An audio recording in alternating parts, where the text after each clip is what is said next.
안녕하세요. "어떤 일로 연락 주셨을까요?"에 대한 번역 등록 가사법 형사법 전문 변호사 지재훈 변호사입니다.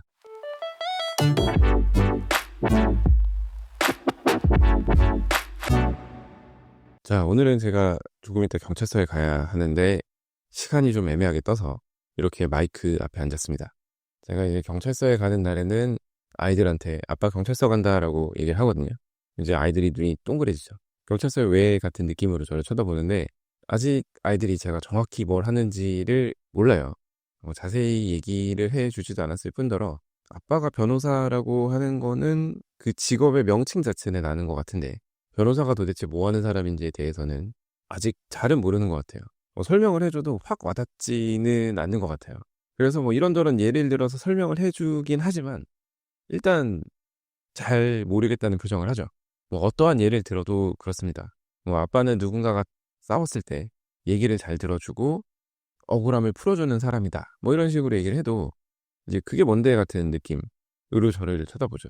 누군가가 나서서 본인의 억울함을 풀어 준다는 행위에 대해서 아직 잘 와닿지 않는 것 같아요. 그리고 아이들 같은 경우는 누구랑 누구랑 싸우면 선생님한테 달려가서 선생님이 타이르거나 중재를 하거나 이렇게 해 주시잖아요. 이제 저는 판사님이 아니니까 그런 역할이 아니다 보니까 어떻게 보면 친구 손을 잡고 선생님 앞에 데려가는, 그리고 선생님한테 대신 얘기하는, 일름보짓을 하는 그런 사람에 가깝다 보니까 아이들이 아직은 잘 모르는 것 같아요.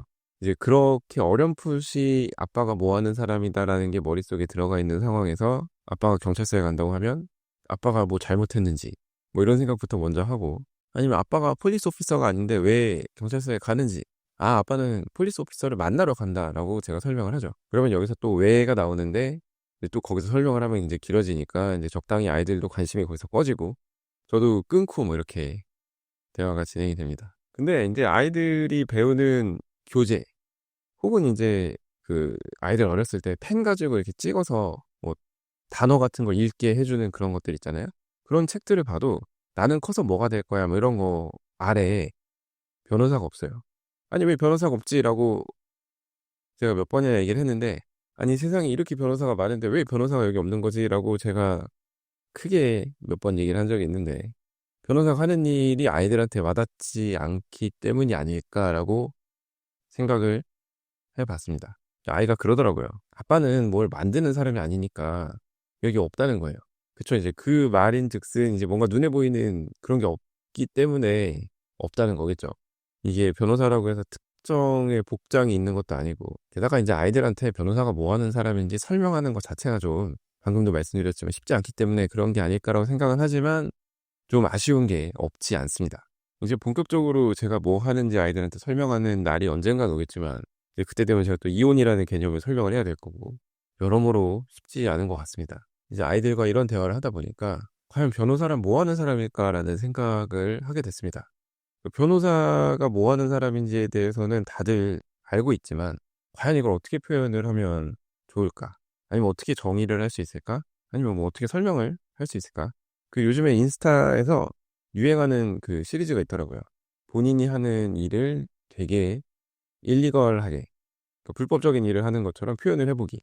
그런 챌린지 비슷한 유행이 있던데, 제가 하는 일을 그렇게 한번 표현해 본다면 직업적으로 남녀 관계를 분리하는 사람, 같은 집에 살던 사람들을 서로 다른 주소지로 보내는 사람, 더 세게 표현한다면 남의 불행으로 먹고 사는 사람, 사람들이 숨기고 싶었던 비밀을 가지고 싸우는 사람. 이거 표현을 하면 할수록 좀 이상해지긴 하네요.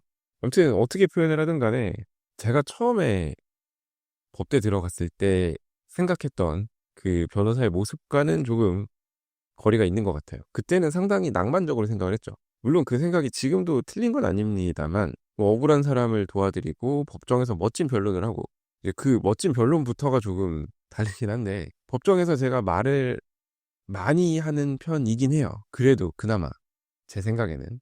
근데 이제 막 그 옛날 법정 영화에서 보던 것처럼, 그 미국식 법정 영화에서 보던 것처럼 막 서 가지고 양복 재킷 단추를 잠그고 법정을 왼쪽 오른쪽 오고 가면서 막 판사님 쳐다보고 배심원 쳐다보고 하면서 그런 멋진 변론을 하느냐라고 하면 그건 아니죠. 뭐 증인신문도 하고 초여 변론도 하고 다 합니다만 그렇게 막 여유 있게 드라마처럼 진행이 되지는 않아요. 드라마보다 훨씬 덜 화려하고 또 어떤 면으로는 생각보다 더 인간적이긴 합니다. 뭐 이제 그건 사건의 종류나 성격에 따라서 다 다르긴 하는데 아무튼 그 형사 사건 재판 한 번이라도 보신 분들은 아시겠지만 뭐 요즘에는 재판 중계를 막 하니까 그런 거 보셔서 아시겠지만 이게 법정이 막 여유로운 공간은 아니에요. 일단 뭐 앞 사건이 밀리고 뒷 사건이 쫓아오고 뭐 이러기 때문에 시간에 쫓기는 것도 있고 여튼 법정의 분위기라는 게 또 영화와는 많이 다릅니다. 낭만적이지는 않아요. 물론 결과가 좋으면 모든 게 다 낭만적으로 포장이 됩니다만 아무튼 그 법정의 분위기 상당히 날카롭고 긴장되고 그 안에서 여유를 찾기는 조금 어려운 뭐 그런 분위기죠.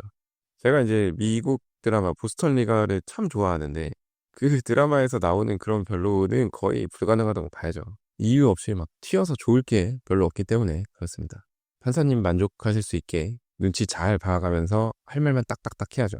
괜히 말 더 얹었다가 혼나면 안 되기 때문에 눈치를 봐가면서 잘 해야 합니다. 이제 인터넷에서 가끔 보면 자기가 재판에 출석을 했는데 변호사가 아무것도 안 하고 그냥 내내 하고 돌아섰다는 거예요. 변호사가 하는 게 뭐냐? 이거 돈 아깝다. 뭐 이런 식의 글을 종종 보게 되는데 그 전에 서면으로 다 냈으니까 그런 거예요. 서면으로 한 얘기를 굳이 또 반복해서 하면 이미 서면을 읽고 들어온 판사님이 좋아하실 리가 없죠. 이제 서면에 좀 불명확한 부분이 있거나 추가로 확인해야 될 부분이 있으면 그 부분에 대해서는 이제 구두로 설명을 드리고 하는 게 맞습니다만 근데 어차피 구두로 설명을 해도 또 정리해서 서면으로 정리해서 제출해야 됩니다. 그러니까 이제 재판 기일에서 어지간해서는 말로 플러스를 하기가 쉽지 않아요. 진짜 꼭 해야 될 말이 있고 강조해야 될 게 있으면 당연히 합니다만은 이제 한 얘기를 반복해서 할 필요는 없다는 거죠. 이제 가끔 의뢰인분들이 옆에 같이 나오는 경우에는 솔직히 말해서 좀 보여주기 식으로 하시는 분들이 없지는 않습니다만 그런 경우엔 판사님도 조금 감안해서 들어주시는 게 없지는 않고요. 제가 봤을 때는. 하지만 그게 그날 말한 그것이 그대로 뭐 판사님 뇌리에 강력하게 박혀서 결정적인 차이를 만들어낸다라고 하기에는 아닌 경우가 많다. 특히 이제 판사님이 관심이 없는 것에 대해서 길게 얘기해봤자 그거는 별로 소용이 없을 수 있다. 뭐 이런 얘기를 제가 드립니다. 근데 이제 변호사 일이라는 게 막상 해보니까 법원이나 경찰서 안에서 하는 일보다 밖에서 하는 일이 더 많아요. 사무실에서 상담하고 전화 받고 서면 쓰고 이것만 해도 상당한 시간을 차지하죠. 그리고 이제 법원이나 경찰서 왔다 갔다 하는 시간 이것도 사실 무시 못합니다. 가끔은 이동 시간이 거의 하루의 전부인 경우도 있어요. 그러니까 뭐 대전, 대구 뭐 이런 데 재판이 있으면 갔다 오면 하루가 다 갑니다. 근데 이제 법원에서 막상 특히 법정에서 앉아 있었던 시간은 5분, 10분 남짓? 그래서 누군가는 조금 과장해서 변호사 일은 사실 돌아다니는 게 전부다라고 말하는 경우도 있어요. 영상재판이 뭐 아무리 도입이 되었다고 한들 그 사건을 담당하시는 재판장님께서 별로 영상재판을 선호하지 않으시면 그거는 가야 되거든요.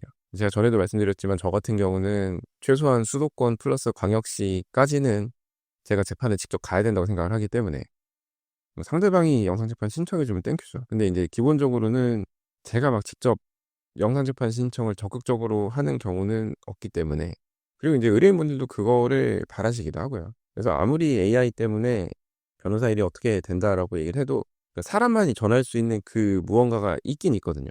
진짜 모든 재판이 뭐 사무실 안에서 이루어지는 게 아닌 이상은 아직까지는 직접 가서 판사님 얼굴 보고 눈 마주치고 얘기하는 게 맞다고 생각을 하고 그렇기 때문에 저는 변호사 일이 당장 사라지거나 뭐 이러진 않을 거라고 생각을 하거든요. 아무리 AI가 어쩌고 저쩌고 해도. 근데 여기까지 들으신 분들은 아마 그런 생각을 하실 거예요.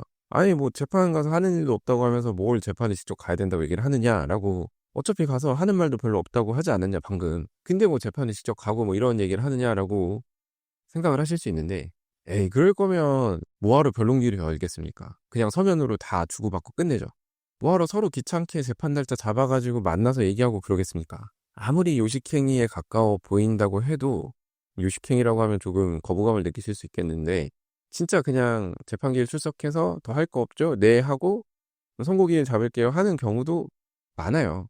그런데 이제 그럼에도 불구하고 변론기일을 열고 하는 것은 혹시 모를 무언가가 있을지 모르기 때문이죠. 놓치는 무언가가 있을 수 있거든요. 그날 변론기일 열었는데 갑자기 튀어나오는 사정이 생길 수도 있는 거고 추가적인 증거를 제출하겠다고 뒤늦게 얘기할 수도 있는 거고, 이게 서면으로 오고 가면 누군가는 놓치게 되어 있어요. 언제까지 뭘 내라고 했을 때 그걸 칼같이 다 듣지 않아요. 모든 사람이. 뭐 변호사라면은 그거를 대부분 지키겠습니다만은, 이 소송이라는 거는 기본적으로 당사자가 직접 할 수도 있죠. 근데 그 당사자한테 서면으로만 작성해서 내라고 막 강요를 하고 하면, 이거는 어떻게 보면 재판받을 권리 침해가 될 수도 있고, 뭐 그렇기 때문에, 그렇다고 그 당사자에게 전화를 해가지고 뭐 이렇게 요구를 할 수도 있는 것도 아니고, 공개된 법정에서 절차를 진행을 해야죠. 경우에 따라서는 뭘 더 내라, 혹은 주장을 좀 정리를 해가지고 가져와라, 뭐 이런 얘기를 하려면 결국에는 변론길이 열려야 되는 겁니다.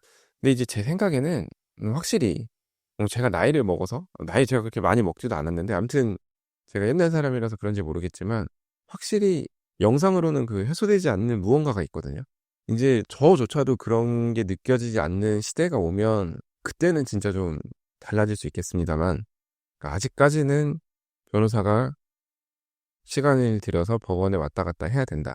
판사님 눈을 마주치고 설령 할 말이 없을지라도, 더 낼 게 없습니다, 종결 구합니다, 뭐 이런 것일지라도 그 사건을 맡아주시는 판사님에 대한 예의랄까요?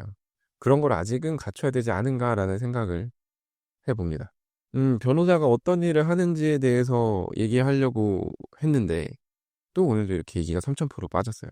제가 이제 이 에피소드를 녹음하고 나면 그 팟캐스트 밑에 설명을 써야 되는데, 녹음하기 전에는 분명히 그 설명까지도 어느 정도 잡아놓고 제가 녹음을 시작을 하거든요.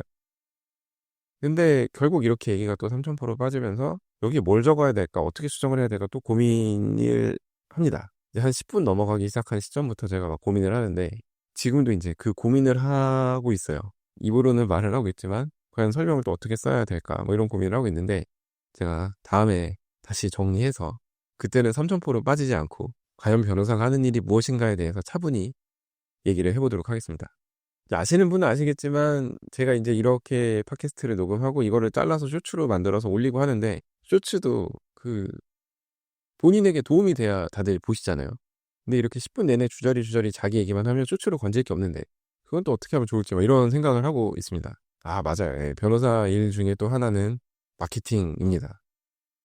변호사가 정말 많기 때문에 마케팅 고민을 또 안 할 수가 없는데, 그런 것도 변호사의 일 중에 하나가 될 줄은 저는 대학교 들어갈 때는 꿈에도 생각을 못 했는데, 이럴 줄 알았으면 그냥 학부 때 마케팅 공부를 해도 되지 않았나, 그런 생각을 하는데, 아무튼 이 마케팅 얘기도 나중에 언젠가는 할 기회가 있으면 좋겠습니다. 이제 그거는 제가 정말 잘 나간 다음에 그 비틱질 같은 느낌으로 좀 하고 싶은데, 그런 날이 올지는 모르겠네요. 머지않은 미래에 그런 날이 왔으면 하는 생각을 하며 오늘 여기까지 말씀을 드려봅니다. 자, 오늘 제가 준비한 얘기는 여기까지이고요. 오늘도 끝까지 들어주셔서 감사합니다. 자, 다음 에피소드에서는 더 흥미롭고 유익하고 현실적인 그런 법률 이야기로 찾아뵙도록 하겠습니다. 이상 대한변협등록 가사법 형사법 전문 변호사 지태훈 변호사였습니다. 감사합니다.